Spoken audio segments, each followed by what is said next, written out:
অনেক লোক তাদের সহকর্মীকে অনেকটা হেনস্থা করে, অপমান করে, লাঞ্ছিত করে, কর্তৃত্ব দাবি করে এবং নিজের ক্ষমতা প্রয়োগ করে এবং এই ক্ষমতা নিয়ে দাম্ভিকতা দেখায়। তাদেরকে উদ্দেশ্য করে বলছি, আপনার অধীনস্থ লোক আপনার কথা শুনবে, আপনার কথা শুনতে বাধ্য, আপনার সঙ্গে কাজ করতে বাধ্য। তার ওপর ক্ষমতা দেখিয়ে আপনার কোনো লাভ নাই, সার্থকতা নেই। আপনি যেটা করবেন সে সেটাই মেনে নেবেন।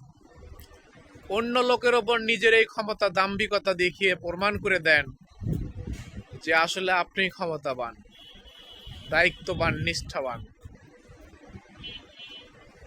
মুসলিমের ওপর তো সবাই জুলুম করতে পারে, জুলুমকারীর পক্ষে কজন দাঁড়াইতে পারে?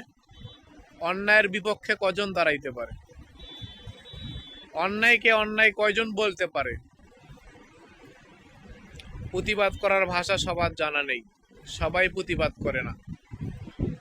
প্রতিবাদের ভাষা অনেকে জানলেও প্রতিবাদ করে না, নিরীহ হয়ে থাকে। অনেক সময় বাধ্য হয়ে প্রতিবাদ করে, প্রতিবাদ না করলেও হয় না। কিন্তু ঘন ঘন প্রতিবাদ করতে গেলে নিজের জায়গা ঠিক থাকে না। এই জন্য আমাদেরকে নিরীহ হয়ে কাজ করতে হয়, কাজ করতে